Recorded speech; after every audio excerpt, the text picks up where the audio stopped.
You are looking at a public statement that appeared online that evening. It was posted by a European head of government on December 18th, while leaders from across the European Union were gathering in Brussels for a high-stakes summit. What matters here is not the entire message, but the final lines. In that closing section, the author explains that EU leaders were about to debate a crucial financial decision involving Ukraine, a decision centered on approving a massive loan meant to sustain its military effort. He also made it clear that his opposition to this plan was already well known inside the room. That is why he adopted a sarcastic tone, joking that he hoped no one would push him out of a window simply for maintaining a national position that went against the prevailing view. He deliberately referenced the term defenestration, a word loaded with European history. The reference points back to Prague in 1618 when a political and religious confrontation escalated to violence, and officials were thrown from a castle window after authorities attempted to limit religious freedoms. That single act became the spark for the 30 Years' War, a conflict that raged for 3 decades, devastated much of Europe, and led to the deaths of millions. This message was published just moments before the leaders entered a sealed meeting room. Phones were banned. Discussions continued through the night and into the early hours of December 19th.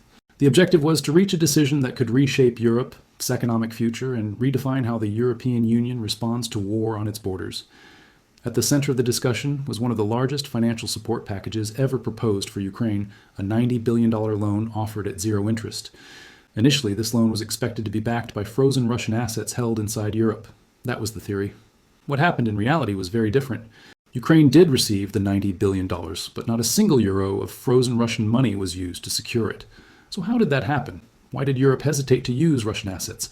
Where did the money come from instead? Why does this decision potentially place the burden on Europe itself? Why was Ukraine in such urgent need of this funding? What does this mean for Russia? And how does the United States factor into the equation? These questions matter, and answering them explains far more than just one loan. Before going further, it is important to acknowledge the ongoing suffering of civilians in Gaza and Sudan. Aid continues to enter in limited quantities, while shortages, winter conditions, and flooding worsen daily life. Support credible humanitarian organizations, speak openly about these crises, and do not allow them to fade from public attention. Solidarity matters. Now, let us return to the financial standoff unfolding in Europe and examine who may ultimately pay the price. To understand Europe's decision, we need to step backward and look at Ukraine's financial reality. Running a country at war against a major military power is extraordinarily expensive. Defense spending alone consumes enormous resources. At the same time, the state must continue to function. Public salaries, hospitals, schools, utilities, infrastructure, all of it must be funded. But war destroys the economy that pays for these services. Factories shut down, production collapses, exports fall sharply, workers leave the country, revenue dries up. Ukraine was facing a widening gap between what it needed and what it could generate. According to international financial institutions and European estimates, Ukraine required between $137 billion and $210 billion over the following 2 years, simply to avoid financial collapse. This was not about victory, it was about survival. Analysts warned that by mid-2026, the national treasury could be completely empty. Not low, empty. An empty treasury means no salaries, no services, and no army funding. Ukrainian officials publicly stated that they would be forced to reduce production of critical military tools, especially drones. That alone would significantly weaken defense capabilities. On the civilian side, teachers, doctors, and public employees would go unpaid. Public services would collapse. Internal stability would be threatened, a danger greater than battlefield losses. At the same time, Ukraine's debt burden was exploding.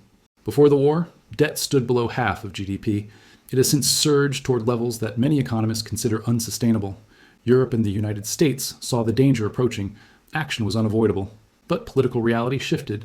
The United States began scaling back support, forcing Europe to confront the possibility that it might have to carry the financial burden alone. European leaders searched for a solution that could deliver money quickly without pushing Ukraine deeper into debt or destabilizing European financial markets. That is when a controversial idea gained momentum. Why not make Russia pay?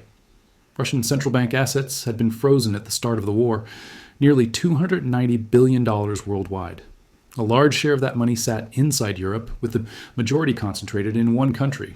The proposal was not to confiscate the assets outright, but to use them as collateral for a loan, a financial pressure mechanism, a future reparations structure. If Russia eventually paid compensation, the loan would be repaid and the assets released. On paper, it seemed elegant. Several major European players supported it enthusiastically. But the plan quickly ran into resistance. The country hosting most of the frozen assets faced disproportionate risk. Legal challenges, economic retaliation, and security threats all became real concerns. Lawsuits could stretch for years. Foreign investors could pull funds. Companies with assets inside Russia could see them seized in response. The central question became simple: who bears the consequences if something goes wrong? Without ironclad guarantees from the rest of Europe, the answer was unclear. The proposal collapsed under its own weight. After intense overnight negotiations, a safer compromise emerged. Europe would still provide the $90 billion loan. It would still be interest-free. But instead of using Russian assets, the European Union itself would borrow the money and pass it on. In practical terms, Europe took on the risk. The frozen Russian assets remain untouched, frozen but not seized. Ukraine received critical funding. Europe avoided immediate escalation, but a precedent was set. For the first time, large-scale joint European borrowing moved from theory to reality. This shift carries long-term consequences. Shared debt brings shared responsibility and shared pressure on public budgets, social spending, and future crisis response. For Ukraine, the loan is a lifeline, but not a cure. It covers only part of the funding gap. Additional support will still be required. As long as the war continues, financial strain will continue. Eventually, Europe will be forced to confront the frozen assets question again, especially when reconstruction costs exceed $500 billion. Russia views Europe's hesitation as a strategic advantage. The assets remain frozen, but the line of confiscation has not been crossed. Moscow will continue applying pressure, betting that internal European divisions and rising economic strain will weaken resolve over time. All of this unfolds alongside diplomatic maneuvering by the United States, which is pushing for a negotiated settlement and reshaping the political landscape. Europe moved quickly to strengthen Ukraine financially, not just for survival, but to ensure it does not enter negotiations from a position of collapse. And so the question remains open. Will Europe ever take the final step and seize frozen Russian assets? Or will fear, division, and risk aversion prevail? And if that step is taken, what will the response look like? That is the debate now unfolding.